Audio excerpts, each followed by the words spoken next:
Mari kita buka Alkitab. Saya akan bacakan buat kita semuanya dari surat 2 Timotius pasal yang pertama. Mulai dari ayat yang pertama sampai kemudian saya lanjutkan di pasal yang kedua.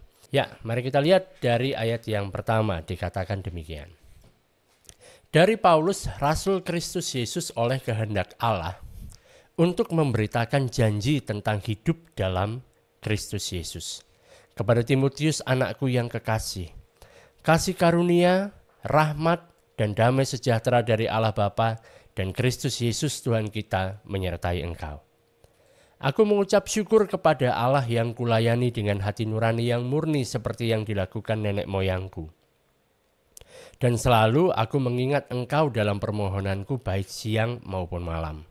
Dan apabila aku terkenang akan air matamu yang kau curahkan, aku ingin melihat engkau kembali, supaya penuhlah kesukaanku. Sebab aku teringat akan imanmu yang tulus ikhlas, yaitu iman yang pertama-tama hidup di dalam nenekmu Lois dan di dalam ibumu Yunika, dan yang aku yakin hidup juga di dalam dirimu. Karena itulah kuperingatkan engkau untuk mengobarkan karunia Allah yang ada padamu oleh penumpangan tanganku atasmu. Sebab Allah memberikan kepada kita bukan roh ketakutan, melainkan roh yang membangkitkan kekuatan, kasih, dan ketertiban. Jadi janganlah malu bersaksi tentang Tuhan kita dan janganlah malu karena aku seorang hukuman karena Dia, melainkan ikutlah menderita bagi Injilnya oleh kekuatan Allah. Dialah yang menyelamatkan kita dan memanggil kita dengan panggilan kudus, bukan berdasarkan perbuatan kita, melainkan berdasarkan maksud dan kasih karunia-Nya sendiri yang telah dikaruniakan kepada kita dalam Kristus Yesus sebelum permulaan zaman. Dan yang sekarang dinyatakan oleh kedatangan Juru Selamat kita, Yesus Kristus, yang oleh Injil telah mematahkan kuasa maut dan mendatangkan hidup yang tidak dapat binasa. Untuk Injil inilah aku telah ditetapkan sebagai pemberita, sebagai rasul, dan sebagai guru. Itulah sebabnya aku menderita semuanya ini, tetapi aku tidak malu, karena aku tahu kepada siapa aku percaya, dan aku yakin bahwa Dia berkuasa memeliharakan apa yang telah dipercayakannya kepadaku hingga pada hari Tuhan. Peganglah segala sesuatu yang telah engkau dengar daripadaku sebagai contoh ajaran yang sehat, dan lakukanlah itu di dalam iman dan kasih dalam Kristus Yesus. Peliharalah harta yang indah yang telah dipercayakannya kepada kita oleh Roh Kudus yang diam di dalam kita. Engkau tahu bahwa semua mereka yang di daerah Asia Kecil berpaling daripadaku, termasuk Figelus dan Hermogenes. Tuhan kiranya mengaruniakan rahmat-Nya kepada keluarga Onesiforus yang telah berulang-ulang menyegarkan hatiku. Ia tidak malu menjumpai aku di dalam penjara. Ketika di Roma ia berusaha mencari aku dan sudah juga menemui aku. Kiranya Tuhan menunjukkan rahmat-Nya kepadanya pada harinya. Betapa banyaknya pelayanan yang ia lakukan di Efesus, engkau lebih mengetahuinya daripadaku. Sebab itu, hai anakku, jadilah kuat oleh kasih karunia dalam Kristus Yesus. Apa yang telah engkau dengar daripadaku di depan banyak saksi, percayakanlah itu kepada orang-orang yang dapat dipercayai, yang juga cakap mengajar orang lain. Ikutlah menderita sebagai seorang prajurit yang baik dari Kristus. Seorang prajurit yang sedang berjuang tidak memusingkan dirinya dengan soal-soal penghidupannya, supaya dengan demikian ia berkenan kepada komandannya. Seorang olahragawan hanya dapat memperoleh mahkota sebagai juara apabila ia bertanding menurut peraturan-peraturan olahraga. Seorang petani yang bekerja keras haruslah yang pertama menikmati hasil usahanya. Perhatikanlah apa yang kukatakan. Tuhan akan memberi kepadamu pengertian dalam segala sesuatu. Ingatlah ini, Yesus Kristus yang telah bangkit dari antara orang mati, yang telah dilahirkan sebagai keturunan Daud, itulah yang kuberitakan dalam Injilku. Karena pemberitaan Injil inilah aku menderita, malah dibelenggu seperti seorang penjahat, tetapi firman Allah tidak terbelenggu. Karena itu aku sabar menanggung semuanya itu bagi orang-orang pilihan Allah, supaya mereka juga mendapat keselamatan dalam Kristus Yesus dengan kemuliaan yang kekal. Benarlah perkataan ini, jika kita mati dengan Dia, kita pun akan hidup dengan Dia. Jika kita bertekun, kita pun akan memerintah dengan Dia. Jika kita menyangkal Dia, Dia pun akan menyangkal kita. Jika kita tidak setia, Dia tetap setia, karena Dia tidak dapat menyangkal dirinya. Nah, teman-teman semuanya, kalau kita melihat dari surat 2 Timotius ini kan, surat 2 Timotius ini merupakan kelanjutan dari surat 1 Timotius. Ya. Dan yang cukup menyedihkan waktu membaca surat ini karena begini, surat ini merupakan surat terakhir yang dituliskan oleh Rasul Paulus sebelum dia kemudian dihukum mati, dipenggal kepalanya.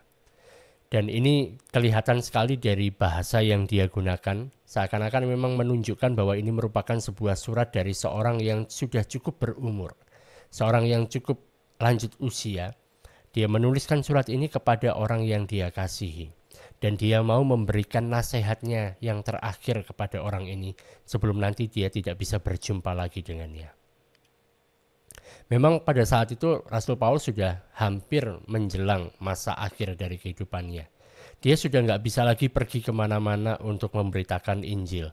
Dia sudah nggak bisa lagi untuk melakukan perjalanan demi perjalanan. Karena saat itu dia sudah masuk di dalam penjara, masuk di dalam sel di kota Roma. Dan dia menuliskan suratnya yang kedua ini bagi Timotius. Kita sudah melihat tentang suratnya yang pertama. Suratnya yang pertama itu dituliskan bersamaan dengan surat Titus. Jadi dua surat ini sudah dituliskan pada waktu itu. Rasul Paulus waktu menulis ini dia masih bisa untuk berjalan-jalan keluar karena masih berada dalam tahanan rumah gitu ya. Maksudnya dia masih bisa membagikan segala sesuatu, tapi sekarang kondisinya berbeda.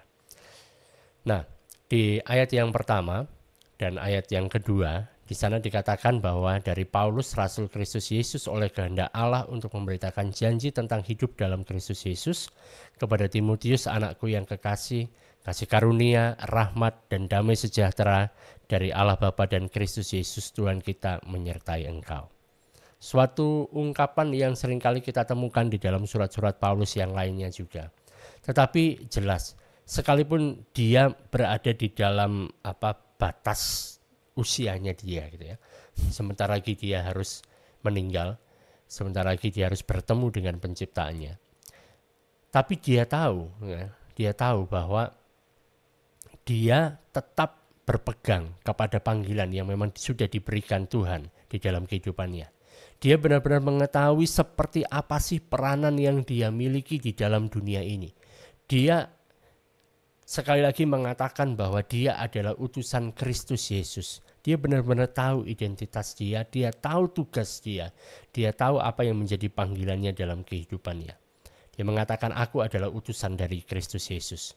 Dan dia menjadi utusan dari Kristus Yesus ini bukan karena keinginan dia sendiri.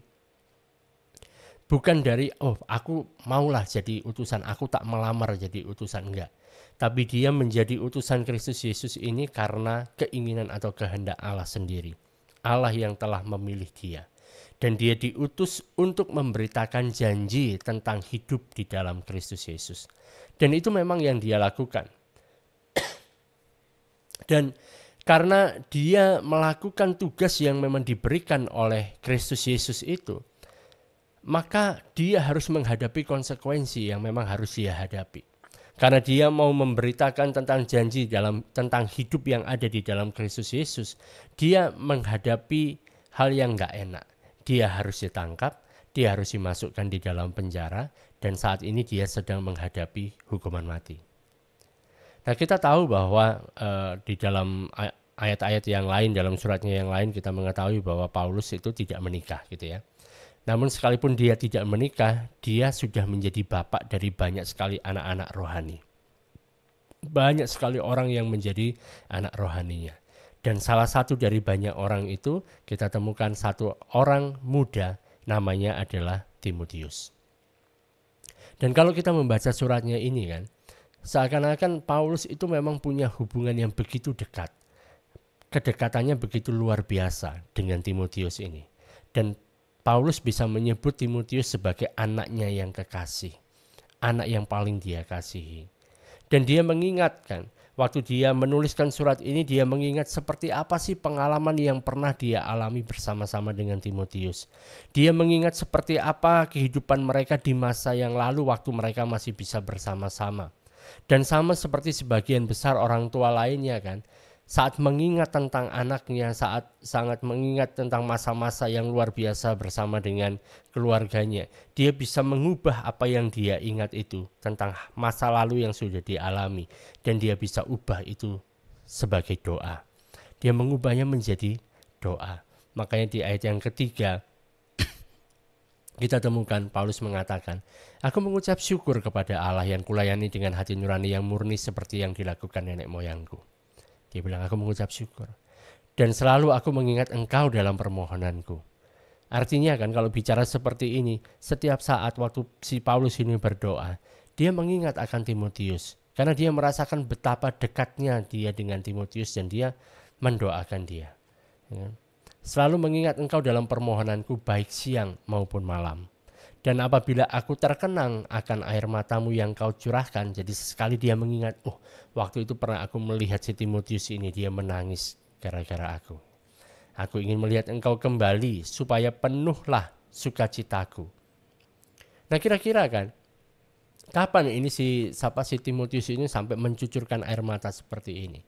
Kemungkinan besar yang bisa kita dapatkan adalah, mungkin itu adalah saat Paulus terakhir kali ditangkap dan kemudian dimasukkan dalam penjara. Karena di surat yang 1 Timotius dan surat yang dituliskan kepada Titus itu ditulisnya pada waktu Paulus masih bisa bebas, masih bisa berkeliaran. Tapi saat ini Paulus sedang menuliskan suratnya ini, mungkin dia tulis di dalam satu kamar tahanan yang sempit, yang kotor, yang gelap, kita nggak tahu pastinya seperti apa, hanya mungkin kira-kira seperti itu. Dan karena itu waktu dia mengingat si Timotius begitu sedihnya, karena dia akan berpikir bahwa aku tidak akan pernah bisa kembali ketemu lagi sama bapak rohaniku ini gitu ya. Makanya saat dia ingat itu, dia ingin bisa ketemu lagi dengan Timotius supaya dia bisa bersukacita.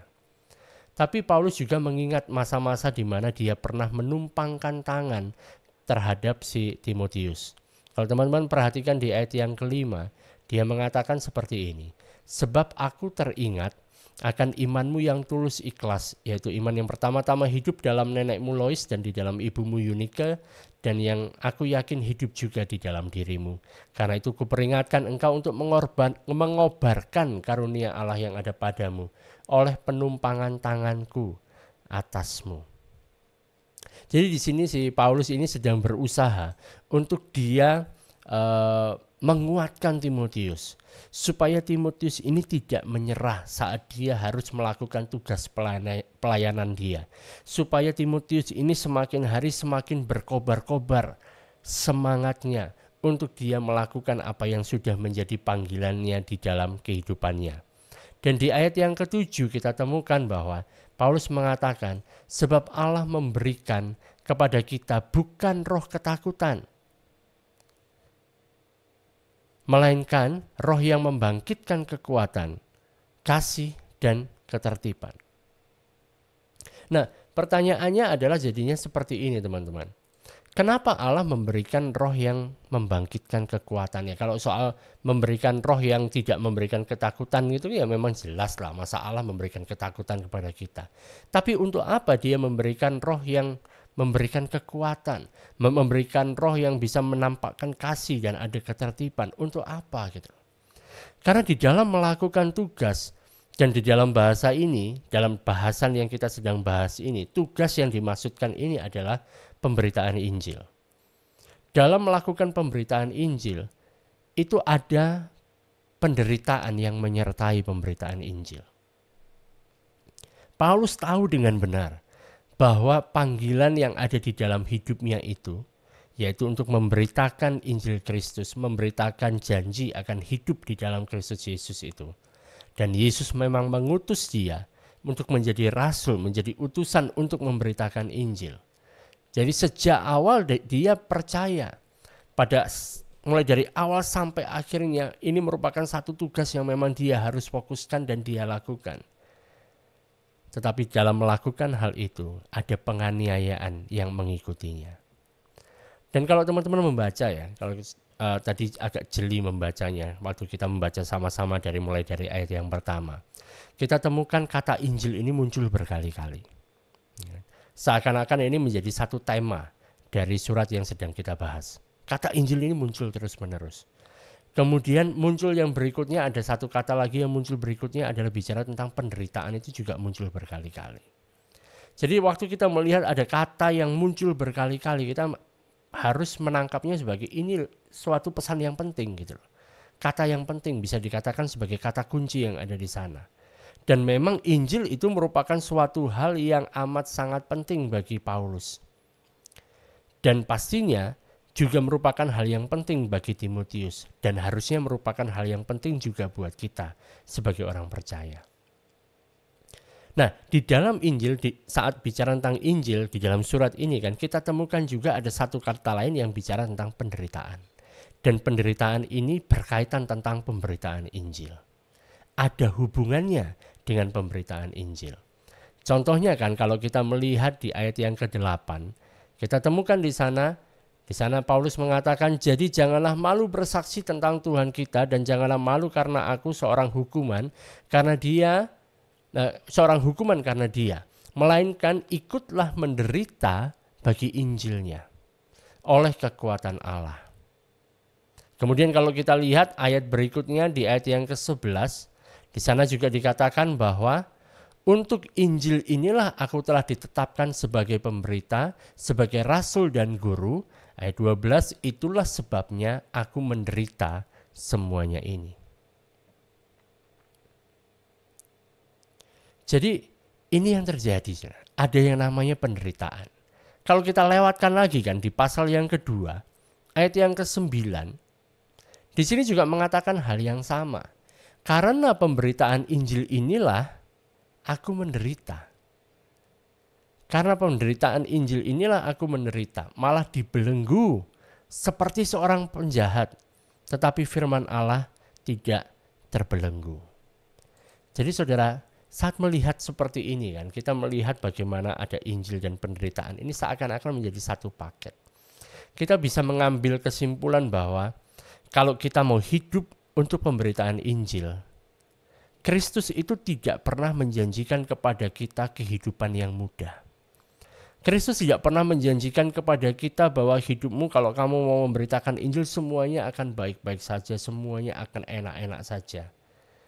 Tapi justru kelihatannya adalah saat kita mau untuk melakukan ini, waktu kita mau memberitakan Injil, seakan-akan ada salib di dalam kehidupan kita. Ada hal yang gak enak, ada penderitaan.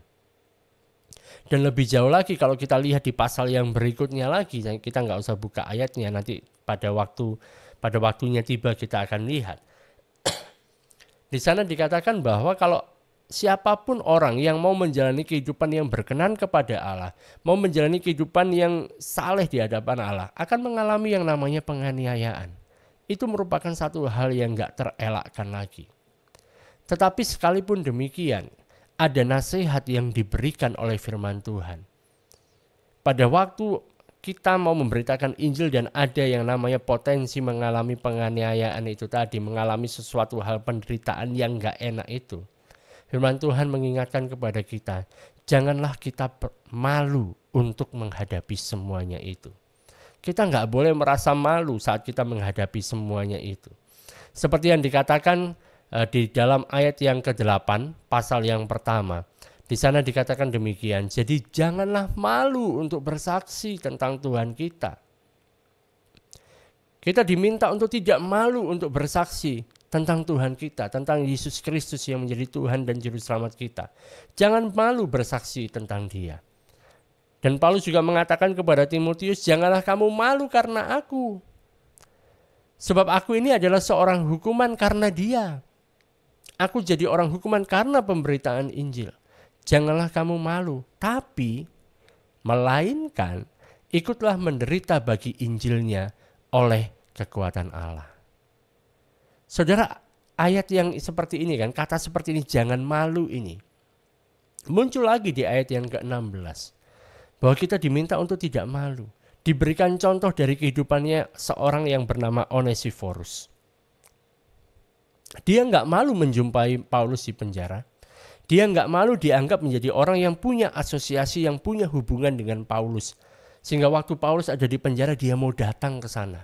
Onesiphorus ini seorang pelayan yang ada di Efesus. Dan dia datang ke kota Roma. Dia beserta keluarganya. Dia tidak malu. Karena Injil yang kita beritakan itu memang membawa penderitaan. Makanya godaan yang muncul adalah membuat kita menjadi malu untuk mau menyampaikannya. Nggak enak. Aku mau sampaikan tentang Injil itu, nanti kalau dia nggak terima gitu kan. Dan kemudian kayaknya mau mengakui Yesus ini kayaknya malu ya. Gimana ya gitu. Karena kita takut untuk nanti ditertawakan orang gitu. Membuat hidup kita jadi nggak nyaman gitu. Nanti orang menganggap kamu sok rohani. Kan jadi malu jadinya. Itu tantangannya saudara. Dan Timotius ini adalah seorang yang masih muda. Timotius punya sifat yang timid gitu. Takut-takut gitu. Agak pemalu, malu-malu kucing gitu. Jadi Paulus menuliskan surat ini kepada si Timotius untuk memberikan nasihat kepada Timotius supaya Timotius ini bisa memiliki satu keberanian, supaya dia tidak takut, supaya dia tidak malu menjalankan panggilan yang ada di dalam kehidupannya. Karena pasti akan dia menghadapi godaan untuk dia menjadi malu akan Injil, malu untuk menderita bagi Injil. Saudara, mungkin di antara kita ada yang merasa malu untuk mengakui, untuk menyatakan bahwa kita ini adalah orang Kristen. Mungkin di lingkungan kita mau ngomong, aku orang Kristen. Maaf ya, aku tak pergi ibadah dulu, karena aku orang Kristen. Kadang-kadang bisa kita menjadi malu, menyingkapkan, menunjukkan kepada orang siapa yang kita percayai. Saya bisa ngomong ini karena saya dulu juga mengalami hal yang sama. Kayak nggak usah ngomong Kristen-Kristenan lah. Ya. Pokoknya kita semuanya asal pokok baik-baik saja lah. Gitu. Nggak usah ngomong malu lah. Masa ya kan? Semuanya orang bisa meninggalkan segala sesuatu, masa kita tetap ngeyel mau ke gereja gitu ya. Nah, jadi ada rasa malu yang muncul seperti itu. Ya. Ada rasa nggak enak kalau kita ngomong sama orang lain bahwa kita tahu bahwa kita ini adalah orang yang percaya, bahwa kita ini percaya terhadap Injil, kita punya Tuhan Yesus, malu untuk mengakui. Karena itu kan, waktu kita membaca surat ini, seakan-akan Tuhan mau bicara sama kita, mengingatkan kepada kita, ini loh caranya supaya kamu tidak malu. Ini loh caranya yang bisa membantu kamu supaya kamu tidak malu karena Injil. Dan Paulus memberikan nasihat kepada Timotius berkaitan tentang 3 masa di dalam kehidupan. Bicara tentang masa yang lalu, yang sudah lewat, masa yang saat ini, yang sekarang, dan juga bicara tentang masa yang akan datang. Tentang di masa yang lalu, Paulus mengatakan di ayat yang ketiga, dia mengingatkan tentang apa yang terjadi dalam kehidupannya Timotius pada masa yang lalu. Dia bilang, aku mengucap syukur kepada Allah yang kulayani dengan hati nurani yang murni seperti yang dilakukan nenek moyangku. Dan aku selalu mengingat engkau dalam permohonanku baik siang maupun malam. Dan apabila aku terkenang akan air matamu yang kau curahkan, aku ingin melihat engkau kembali supaya penuhlah kesukaanku. Saudara, dia ingat sekali akan kesedihan yang dialami si Timotius. Pada saat Timotius harus berpisah dengan si Paulus ini. Mungkin dia akan berpikir bahwa aku nggak akan mungkin lagi ketemu sama Paulus ini. Tapi kemudian di sini kan yang luar biasa adalah Paulus teringat akan keluarganya Timotius. Dan dia bisa bersyukur kan. Sebab ada keluarga seperti keluarganya Timotius. Dan kita juga perlu bersyukur kalau kita misalnya punya keluarga seperti keluarganya Timotius ini kan. Kalau kita punya keluarga yang takut akan Allah. Kita temukan di ayat yang kelima dikatakan demikian saudara. Sebab aku teringat akan imanmu yang tulus ikhlas, yaitu iman yang pertama-tama hidup di dalam nenekmu Lois dan di dalam ibumu Yunike, dan yang aku yakin hidup juga di dalam dirimu. Wih. Jadi kalau misalnya kan dalam kehidupan kita, kita punya ibu dan ibu kita itu punya iman. Nenek kita punya iman. Itu hal yang luar biasa. Tapi masalahnya kan, sekalipun ibu kita punya iman, nenek kita punya iman, bisa jadi kita nggak punya iman. Karena itu merupakan suatu hal yang indah kalau misalnya kita juga bisa mengikuti jejak mereka untuk kita kemudian kita beriman juga. Dan kalau saudara perhatikan kan, yang dikatakan mulai di ayat yang ketiga dan yang juga dikatakan di ayat yang kelima, ini menunjukkan perbedaan keluarga yang dimiliki oleh Paulus dan Timotius. Di ayat yang ketiga, Paulus mengingat akan iman yang murni yang dimiliki oleh nenek moyangnya, yang dimiliki oleh ayahnya. Di dalam bahasa Indonesia mungkin nggak terlalu jelas ya, saya tunjukkan pada saudara ini ya. Di sana dikatakan mengucap syukur pada Allah yang kulayani dengan hati nurani yang murni seperti yang dilakukan nenek moyangku. Nah, kalau kita bicara tentang nenek moyang, nah nenek moyang ini apa? Nenek moyang itu bukan yang naik motor kenceng-kenceng loh, nenek moyang bukan itu ya.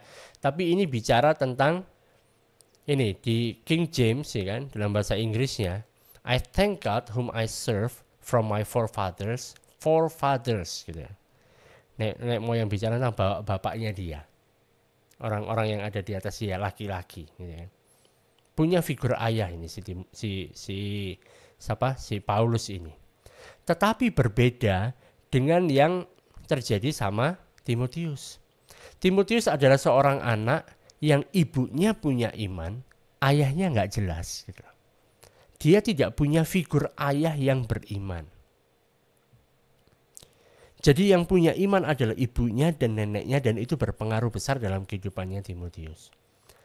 Ayahnya nggak jelas. Kita tahu ayahnya si Timotius adalah orang Yunani. Nggak tahu dia beragama apa, nggak jelas gitu. Dia punya iman atau tidak, nggak tahu. Tapi hal yang semacam ini, artinya orang-orang yang sejenis kayak si Timotius ini yang nggak punya figur ayah yang beriman, tetap ada pengharapan gitu loh. Sekalipun demikian, hal itu tidak bisa menghalangi Allah untuk bisa berperkara, untuk bisa berkarya, bekerja di dalam kehidupan kita. Jadi bukan permasalahan bapakmu siapa gitu loh, ibumu siapa, Allah tetap bisa bekerja. Kalaupun misalnya punya figur ayah yang bagus seperti si Paulus, terjadi seperti Paulus. Saat tidak punya, sama seperti Timotius pun tidak menjadi masalah. Makanya kemudian Paulus mengatakan di ayat yang ke-6, karena itu kuperingatkan engkau untuk mengobarkan karunia Allah yang ada padamu oleh penumpangan tanganku. Jadi Paulus mengingatkan kepada si Timotius ini tentang bagaimana awal dia menjadi orang percaya. Tentang awal dia menjadi orang Kristen seperti apa. Jadi kebiasaan pada zaman itu ya, penumpangan tangan terhadap seseorang itu bisa terjadi berkali-kali, ya kan? Terjadi dalam berbagai macam kesempatan. Jadi biasanya yang terjadi adalah pertama kali begitu orang itu percaya dan kemudian dia dibaptis, setelah dibaptis kan akan ada penumpangan tangan, dan biasanya menumpangkan tangan adalah orang yang membimbing orang ini untuk menerima keselamatan. Paulus juga beberapa kali melakukan hal ini, tercatat dalam Kisah Rasul. Jadi orang yang sudah dibaptis itu ditumpangi tangan supaya apa? Mendapatkan karunia Roh Kudus. Gitu ya. Nah, lalu penumpangan tangan kedua yang seringkali terjadi adalah pada saat kemudian orang ini sudah penuh dengan Roh Kudus, dan kemudian Tuhan mengatakan khususkanlah orang ini untuk suatu tugas yang akan kuberikan kepada dia dalam satu pelayanan tertentu yang lebih spesifik gitu ya, lebih spesifik. Maka kemudian para penatua akan menumpangkan tangan kepada orang ini. Nah, ini yang terjadi kalau kita lihat di pasal yang di kitab yang sebelumnya, surat yang sebelumnya, 1 Timotius, bahwa dia ditumpangi tangan oleh para penatua. Jadi yang dimaksudkan si Paulus saat dia mengatakan engkau mengobarkan karunia Allah yang ada padamu oleh penumpangan tanganku atasmu. Ini bisa jadi bicara pada waktu pertama kali Paulus menumpangkan tangan kepada dia, yaitu pada saat Timotius menjadi percaya setelah dia dibaptis. Setelah dia baptis, dia tumpangi tangan supaya Roh Kudus memenuhi dia dan ada karunia Allah yang turun pada dia. Ada dunamis itu, ada roh Tuhan yang ada dalam kehidupannya. Menerima kuasa dunamis dari Roh Kudus. Nah, di ayat yang ke-7 dikatakan, sebab Allah memberikan kepada kita bukan roh ketakutan, melainkan roh yang membangkitkan kekuatan, kasih, dan ketertiban. Jadi Allah memberikan roh kekuatan yang memampukan kita untuk bisa berbicara, yang memampukan kita untuk bisa kita bersaksi kepada orang lain tentang Kristus. Dan Allah juga memberikan roh kasih yang membuat kita bisa mengasihi orang lain. Sekalipun orang itu kelihatannya nggak bisa untuk dikasihi. Tapi kita bisa mengasihi orang tersebut sehingga apa? Karena kita mengasihi orang itu, maka kita akan cerita tentang Yesus kepada orang itu karena kita mengasihi dia. Dan Allah juga memberikan kepada kita roh ketertiban, roh of sound mind, pikiran yang jelas, pikiran yang sehat. Sehingga kita tidak menjadi batu sandungan bagi orang lain. Di masa yang seperti ini kan, kita melihat ke belakang, ini loh yang pernah terjadi dalam kehidupan kita. Mungkin caranya beda, yang terjadi sama kita, sama saya, sama saudara, tidak sama seperti yang terjadi sama Timotius. Karena memang gak mungkin Rasul Paulus datang dan tumpang tangan sama kita. Mungkin kejadiannya berbeda, tetapi bicara tentang roh ini yang diberikan, roh ketertiban, roh kasih, roh keberanian, bukan roh ketakutan yang diberikan Allah pada kita, itu hal yang sama. Dan pada masa saat ini kita punya sesuatu hal yang dahsyat yang perlu untuk kita bagikan, yang perlu untuk kita sampaikan. Di ayat yang ke-8 di sana dikatakan, jadi janganlah malu. Jangan malu bersaksi tentang Tuhan kita dan jangan malu karena aku seorang hukuman karena dia. Melainkan ikutlah menderita bagi Injilnya oleh kekuatan Allah. Rasa malu ini bisa terjadi karena ada dua hal teman-teman. Pertama, kita bisa malu karena pesan yang kita sampaikan itu nggak masuk akal. Kita bisa malu karena pesan Injil yang kita sampaikan itu suatu hal yang terlalu sederhana. Masa cuma seperti itu saja kita bisa mendapatkan keselamatan? Masa cuma seperti itu saja kita bisa mendapatkan kehidupan? Kita bisa malu karena pesannya nggak terlalu hebat, nggak terlalu wah gitu. Bahkan anak kecil pun bisa ngomong pesan yang mau kita sampaikan bicara tentang Injil ini. Kita bisa malu karena itu. Dan yang kedua adalah kan kita bisa gini loh, merasa bahwa pesan ini Kristus Yesus bisa menyelamatkan seluruh umat manusia ini melalui kematian dan kebangkitannya. Gitu. Kematian Yesus itu bagikan penjahat. Saudara. Karena hanya penjahat yang paling jahat saja yang digantung di atas kayu salib. Paulus pun saat kalau misalnya dianggap dia orang paling jahat sekalipun, dia nggak akan mungkin digantung di atas kayu salib karena Paulus adalah warga negara Roma. Yesus dianggap lebih rendah daripada itu. Dia sampai digantung di atas kayu salib. Makanya kita bisa menjadi malu, apalagi orang-orang pada zaman itu, saudara. Zaman kita sekarang, salib itu suatu hal yang wah, suatu hal yang membanggakan bagi kita. Bahkan kalau bangun rumah kemudian dikasih salibnya, ada salib. Itu suatu hal yang membanggakan bagi kita. Tapi pada zaman itu, salib itu dilihat sebagai hukuman dari penjahat yang paling jahat. Bayangkan, orang bisa malu menyampaikan hal itu. Tentang pesannya aja orang bisa malu. Dan yang kedua adalah tentang pemberita Injilnya. Bisa bikin malu. Karena sama seperti Paulus gitu. Ada di dalam penjara. Masuk penjara itu memalukan loh saudara. Masuk penjara karena dihukum ya. Bukan masuk penjara karena kita buka pelayanan di penjara gitu. Bukan. Masuk penjara karena dia jadi orang hukuman. Itu memalukan. Cobalah kalau kita bayangkan, kita ilustrasikan ya, kita berandai-andai, gitu. Berandai-andai. Pendeta saudara, gembala saudara masuk penjara, di penjara. Ya. Terus ada orang tanya, sudah lama ya kita nggak ketemu ya. Sekarang kamu ibadah di mana, di gereja mana? Gitu. Oh aku di gereja ini. Oh iya ya, gimana di sana? Bagus ya, luar biasa ya. Ya puji Tuhan gitu. Terus siapa nama gembalanya? Oh, gembalanya itu Pak Daniel gitu kan, bilang gitu. Oh ya, terus gimana dia sekarang gitu kan? Padahal Pak Daniel ini lagi di penjara. Saudara malu enggak? Oh, dia saat ini lagi ada di penjara. Oh, pelayanan di penjara ya? Bukan, lagi dihukum di penjara. Kenapa?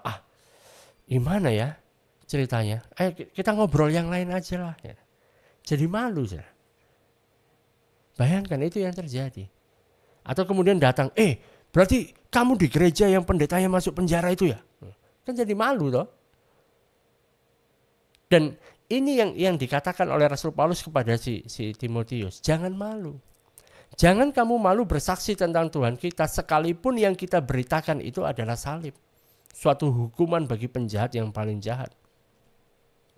Jangan juga kamu malu karena aku yang menjadi orang hukuman karena aku memberitakan tentang Yesus. Tetapi kamu perlu untuk mengambil bagianmu, ikutlah menderita bagi Injilnya. Ikut menderita bagi Injilnya. Dan oleh kekuatan Allah kamu bisa melakukan hal ini. Allah akan memberikan kemampuan kepadamu untuk bisa menghadapi hal tersebut.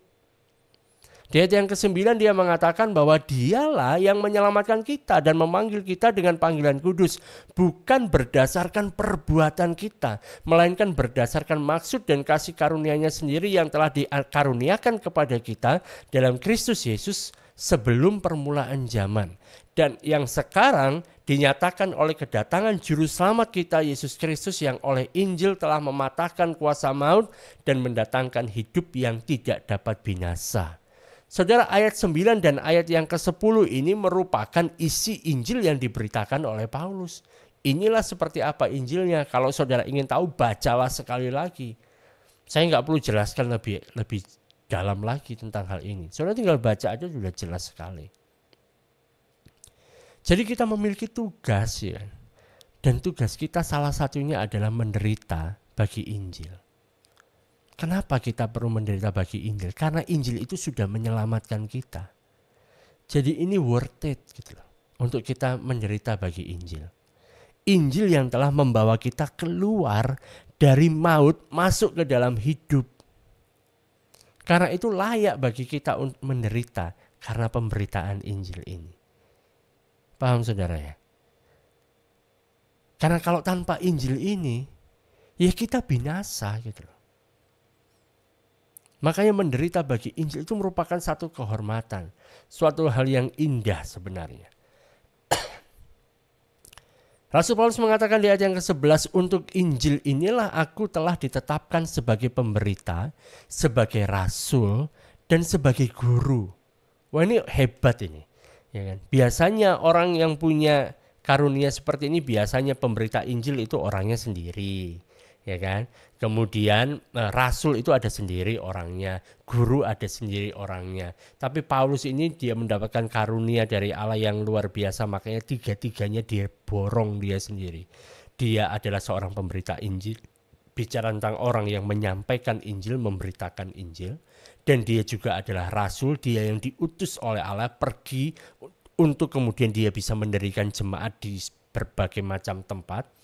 Dan dia juga adalah guru yang datang kepada orang-orang yang sudah diinjili ini, yang datang kepada jemaat-jemaat yang sudah didirikannya, untuk kemudian dia mengajar jemaat supaya jemaat bisa bertumbuh dewasa.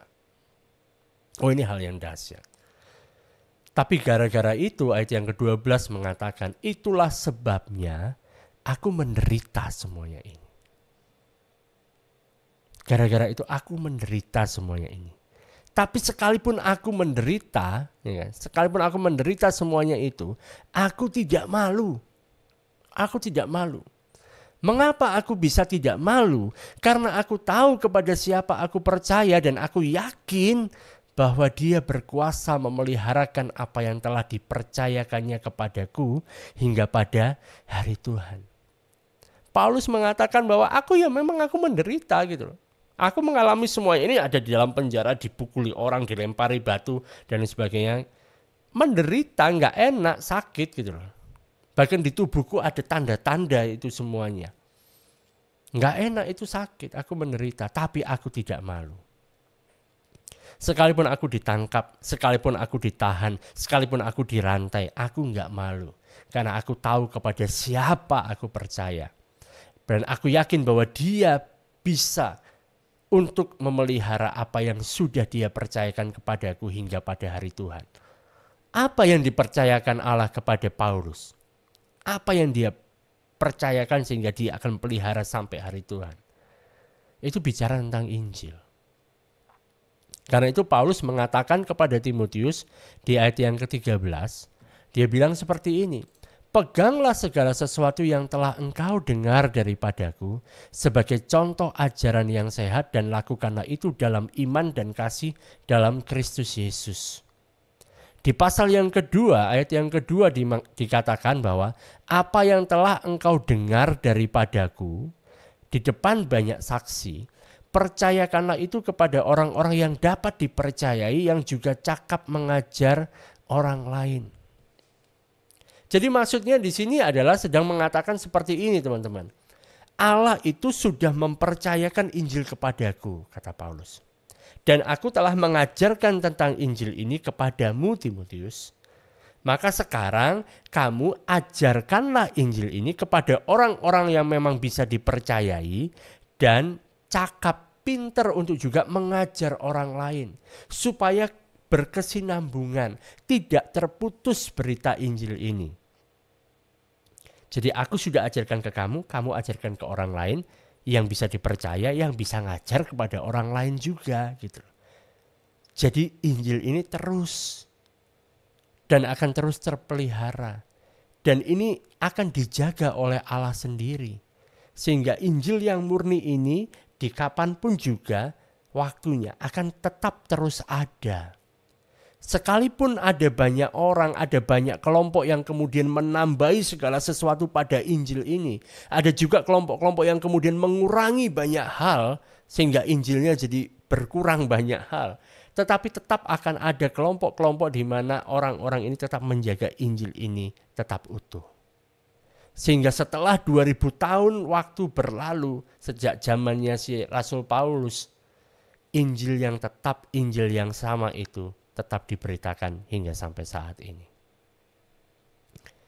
Dan ini merupakan hal yang dahsyat. Allah sendiri yang melakukannya. Allah sendiri yang mampu untuk melakukannya dan menjaganya sampai Kristus datang kali yang kedua.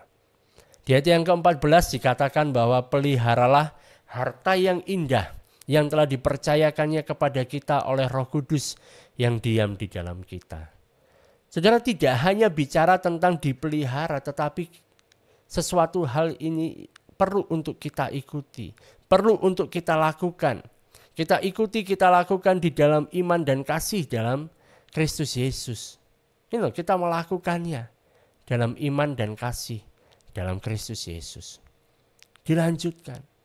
Dan kemudian setelah itu Paulus menyampaikan suatu fakta yang sangat menyedihkan, saudara. Setelah dia ngomong tentang hal ini, kamu perlu untuk terus melanjutkannya. Kita punya satu hal yang begitu indah dan Allah sendiri yang akan menjaganya sampai kesudahannya. Tapi tetap saja ada hal yang menyedihkan yang terjadi. Di ayat yang ke-15. Engkau tahu bahwa semua mereka yang di daerah Asia kecil berpaling daripadaku. Termasuk Figelus dan Hermogenes. Mereka berpaling daripadaku. Aku sudah melayani, sudah melakukan yang terbaik bagi mereka. Rupanya mereka semuanya berpaling daripadaku. Melupakan segala sesuatu yang sudah mereka alami. Mereka melupakan aku, mereka menolak aku. Aku sudah dikeluarkan dari grupnya mereka. Gitu. Ceritanya kalau zaman sekarang. Kalau zaman dulu mereka nggak mau, mereka sudah berpaling daripadaku. Dan saya yakin saudara, yang namanya si Figelus sama Hermogenes ini tidak akan pernah menyangka bahwa nama mereka akan masuk di dalam Alkitab. Ya. Mereka pasti nggak pernah menyangka namanya masuk dalam Alkitab, tapi rupanya ditulis masuk di dalam Alkitab. Tapi masalahnya masuk di dalam Alkitab sebagai orang-orang yang meninggalkan, bukan orang-orang yang bertahan. Ditulis sebagai orang-orang yang berpaling dari kebenaran, kan nggak enak gitu ya. Yang enak itu ya kayak si orang yang berikutnya di ayat yang ke-16 ya. Yang bagus yang seperti ini namanya ditulis kan. Ya. Tuhan kiranya mengaruniakan rahmatnya kepada keluarga Onesiforus. Nah ini Onesiforus ini keren gitu loh. Namanya ditulis untuk hal yang keren gitu. Yang telah berulang-ulang menyegarkan hatiku. Ia tidak malu menjumpai aku di dalam penjara. Ketika di Roma dia berusaha mencari aku dan sudah juga menemui aku. Jadi ada effort yang dilakukan oleh si Onesiforus ini. Mau ketemu sama si Paulus waktu Paulus ada di dalam penjara. Kiranya Tuhan menunjukkan rahmatnya kepadanya pada harinya. Betapa banyaknya pelayanan yang ia lakukan di Efesus, engkau lebih mengetahuinya daripadaku. Jadi ini yang dia ceritakan sama Timotius. Masa sekarang ini loh yang terjadi. Ya kan? Tapi kita tetap punya yang namanya pesan yang sangat dahsyat.